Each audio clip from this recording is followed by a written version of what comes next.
quand j'intègre le groupe, ça n'a pas été facile au début. Il y avait un petit groupe de jeunes à l'intérieur de l'unité qui semblait un peu faire la loi. Je me souviens qu'assez rapidement, dès que j'ai intégré le groupe, on est venu me voir pour me dire, toi, tu fumes des cigarettes, tu vas nous donner des cigarettes, parce que si tu ne donnes pas des cigarettes, tu vas avoir des problèmes.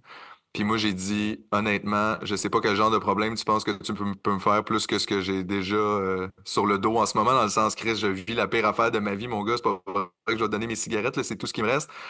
Fait qu'il y a eu un peu de tentatives de comme d'intimidation, de violence, mais à travers ça aussi, j'ai créé des liens avec d'autres jeunes qui peut-être vivaient un peu la même chose de leur part. Fait qu'on s'est comme créé un petit groupe aussi pour comme répondre à ça. Fait que tu sais, il y a du positif puis du négatif là-dedans. Puis ça, je trouve toujours ça difficile d'en parler parce que c'est comme si je trouve ça dur de parler des choses positives qui arrivent là-bas parce que je trouve qu'ils n'arrivent pas à cause du centre, ils arrivent malgré le centre, tu sais.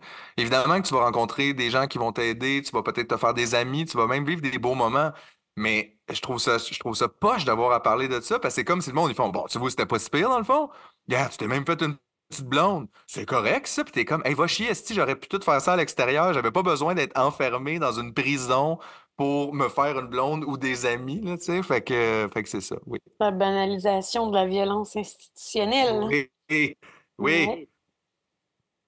Mais qu'est-ce qui a fait en sorte dans l'évaluation qu'ils t'ont mis en centre jeunesse au lieu de t'envoyer en foyer de groupe? Parce que de ce que tu me dis, là, tu sais, les problématiques que tu me racontes, ça fait pas mal penser à ce que j'ai vécu, tu sais, les problèmes de drogue, puis tu avais l'air de quand même être capable de t'adapter jusqu'à un certain point, tu sais, pendant ton évaluation. Mais qu'est-ce qui a fait en, qui t'ont gardé en centre jeunesse puis qui t'ont pas envoyé en foyer de groupe? Parce que tu aurais eu plus de liberté, ça aurait été moins contraignant en foyer de groupe. C'est une bonne question. Je pense qu'il y a une partie de ça qui est un peu de ma faute, dans le sens que j'ai pris le mois d'évaluation peut-être avec un peu d'immaturité.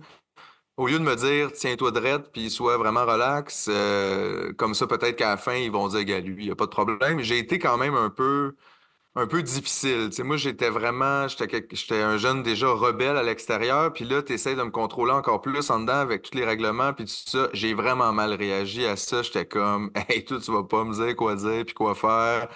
Puis c'était rochant, là, pour vrai. Le fermer, c'est vraiment la prison, là. Tu peux rien faire. Je pense même que c'est pire que la prison, honnêtement. Parce que en prison, Chris, t'as quand même une certaine liberté de parole. Là, je me souviens, nous autres, ils nous empêchaient il fallait, si on se parlait entre nous, on n'avait pas le droit de parler de l'extérieur, ce qui est complètement ridicule parce que je veux dire, de quoi tu veux que je parle si tout est à l'extérieur, là? Toute ma vie s'est passée à l'extérieur. Fait que déjà, on pouvait pas parler de ça, puis on pouvait pas se parler entre nous si un éducateur était pas à moins de 10 pieds pour nous entendre. Ça, c'est pas des trucs que tu vas vivre en prison. En prison, Chris, le monde, ils se parlent de ce qu'ils veulent, là, puis je dis pas que c'est super comme environnement la prison, mais je trouve qu'il y avait quelque chose encore plus mentalement difficile à supporter de cette espèce d'affaire-là où t'es toujours. C'est Jade Bourdin, je pense, qui m'a vraiment aidé à comprendre là, la carcéralité puis ce que j'ai vécu. C'est de dire, c'est comme si t'étais chez le fucking psy 24 heures par jour, c'est hyper épuisant.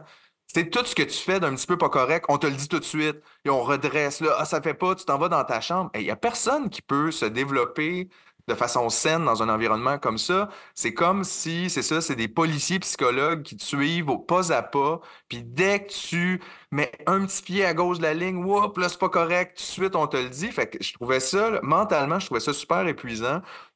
Puis pendant le premier mois, c'est ça, je pense que j'ai été en retrait à plusieurs reprises. Je pense même que j'ai été en isolation une fois parce que j'ai pas accepté mon retrait.